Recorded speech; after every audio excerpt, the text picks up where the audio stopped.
therapy for a long time have never been asked that question. And if they're not asked, they don't tell. So I asked this woman in her 60s, have you ever been sexually abused? She said, yes, when I was 16. I was raped. And I never told anybody. So we worked on that day, and she came in the next week. And, oh, by the way, she was an alcoholic and had been since she was 16. And she had done some brain damage by the time she was 60 from drinking so much. So she comes in the next week, and she says to me very proudly, I haven't had a drink in a week. I've never done that. But she didn't need it anymore because she was really trying to cover up all the hurt and all the shame and the guilt from the sexual abuse. Yeah. Very good. So that's, kind of on our topic. Once you get rid of the trauma, your life can start to blossom. I mean, she was like a different woman when she came back. Now, do you find some people kind of revert back because some of those patterns are embedded within every cell for 50 years?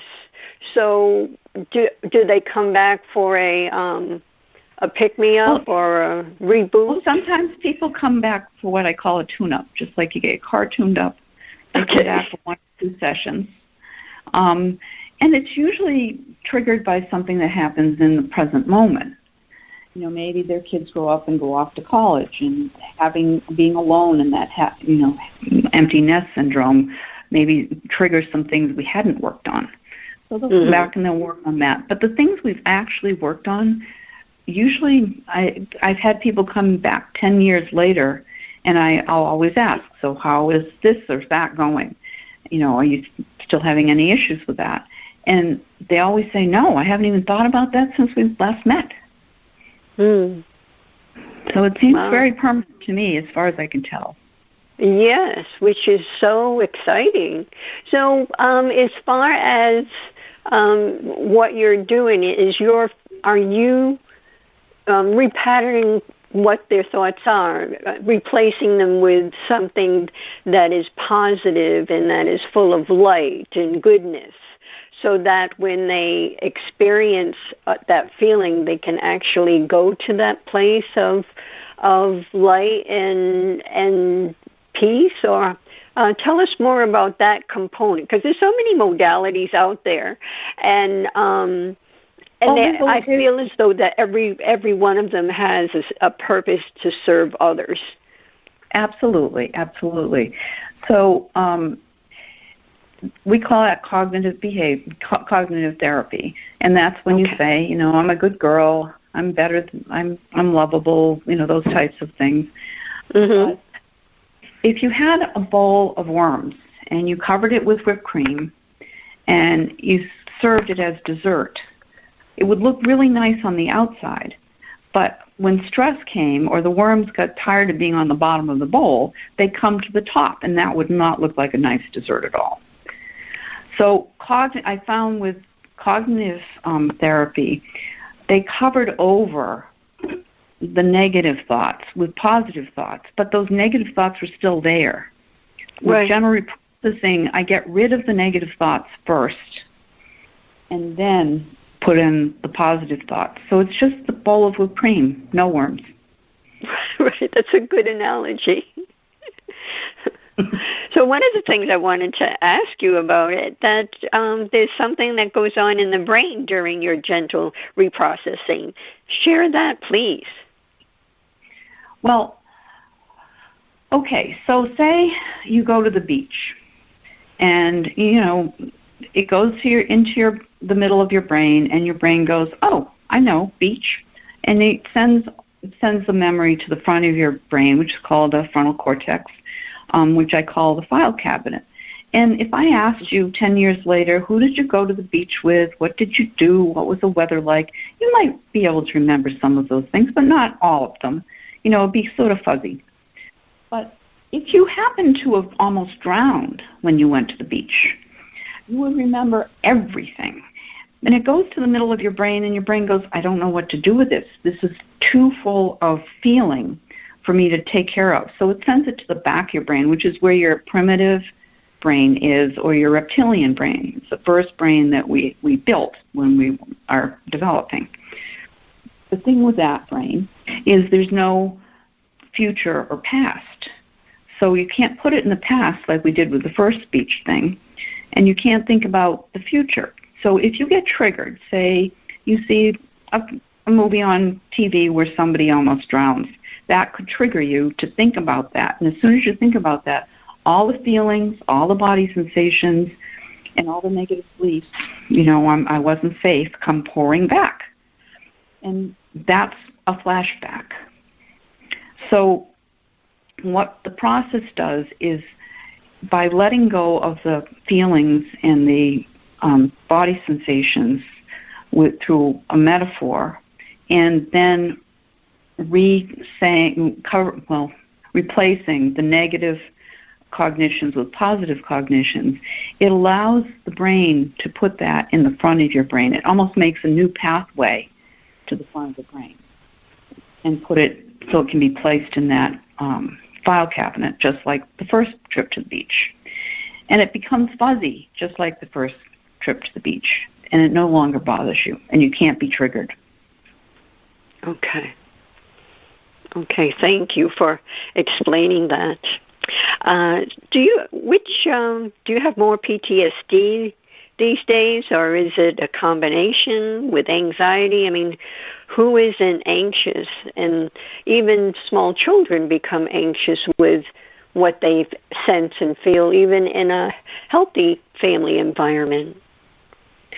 Well, what I'm finding is if I get rid of the traumas, whatever they are, whatever I find when I do the original intake, the PTSD, anxiety, depression, panic attacks, OCD start to fade and go away.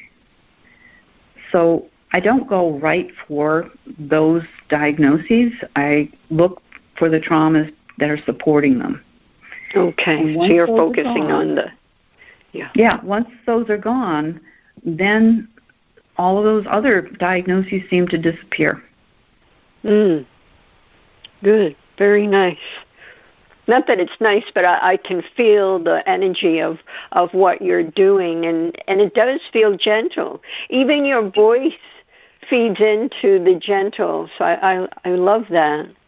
And so we're going to be going to a break now, and I just want to mention, Diane, you're fading a little bit here and there, so stay close to your phone.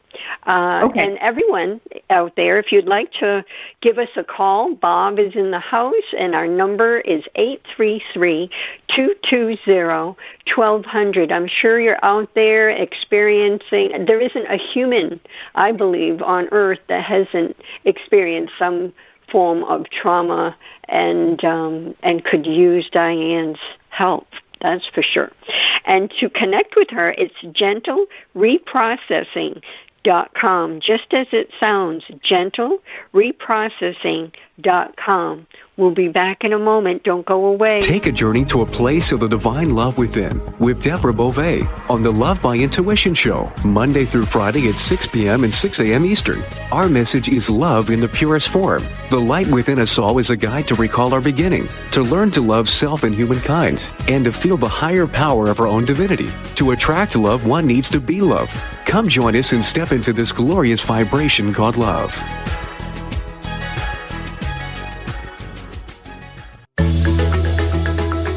Ever wonder what it's like to have your own radio show? Well, wonder no longer, because you can dip into the radio airwaves by being host for the day on syndicated Dream Vision 7 radio network. It's a fabulous way to get your radio feet wet. It's an opportunity to market your business, modality, or book. Have a guest, mention a sponsor, and take callers. Or you may want to facilitate a lesson by going solo. It's up to you. Listeners can be online, mobile, in cars with Bluetooth, or listen through Amazon's Echo by asking, Alexa, play Dream Vision 7 Radio Network. For more details, go to dreamvision7radio.com and click on Host for the Day.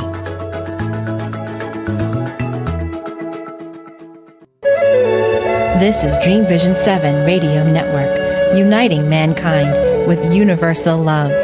Our shows are created from the heart, bringing each listener to a place of divine enlightenment. Breathe, relax, and enjoy. Let life flow. And we're back. For everyone that is listening, and to share with your friends that we actually have a Kids for Love song. And it was produced by Bob, our producer, and a good friend, Janine Sullivan. And it's all about love and teaching kids to think about everyone with compassion, including the animals and all. And it's sung by 4 of my youngest grandchildren. And it's really special, and it has a nice energy. So if anyone would like to get a copy, you can go on CD Baby, you can go on iTunes, and it's Kids for Love with F-O-R, not the 4 number, but F-O-R, Love. And there's a book that's coming out as well, and it's called The Paper Doll Kids, and it feeds into the song. Again, it's all about what kids can do with kindness, good deeds, and the Paper Doll Kids they're from all over the world, so it's unity and teaching kids to celebrate differences in all of us, because even though we're all unique and different, we're exactly the same within. So check that out. It's right on Dream Vision's site. It's Dream Visions, all one word with an S on the end, the number 7, radio.com. Now, Diane actually has been teaching gentle reprocessing workshops throughout New England, including BU, Boston University. But before I want to get into a little more about how you got involved with helping others. You started, you're a marriage and family therapist. So was there something in your life that drew you to help others, families, and the like? Well, I was that person that everybody in the class came to and asked me to listen to their problems. I was a good listener, I guess. So it seemed to make perfect sense that I would go into psychotherapy when I got old enough to do that. Yeah, that does make sense. And does it feel like it's your calling, that this is your work on earth? I tell everybody I have the best job in the entire world. I love what I do. I see individual clients, and I also teach some classes, so that I feel like this is such a powerful way of dealing with clients, and helps them so quickly, that I want more clinicians to be aware of it and be able to use it with their clients. And usually after a 2-day class with no further supervision, clinicians can use it right away with their clients, and they're getting the same results I'm getting. Good. So do they receive a certificate? They get a certificate for, there's 2 classes. One is a 2-day class, and the second class is a 1-day class that incorporates inner child work, so that you can do pre-verbal work with your clients. And they get a certificate for each of those. Once they've taken both classes, I put them on my website so that if people are looking for gentle reprocessing clinicians in their area, they can find them easily. Okay. So say do they have to be a practitioner in another modality in order to qualify to do the gentle reprocessing? There's Reiki, there's all these different modalities, and some have levels. They have to be a licensed clinician, because sometimes you end up getting into something with someone that you need the skills that you would gain from being a licensed clinician to make sure that you're keeping your client safe. Good. I find that the more that we learn, we can incorporate into what we do for healing work. And the more you do it, the more you have a sense of what is going on with someone. And I find also, too, and I'll ask you, if you've had the experience yourself, it's almost like your antenna it's up, and you can feel that in different people. Do you experience that? I do sometimes. But you don't need to do that in order for this to work. The other lovely thing about gentle reprocessing is it blends with what you're already doing.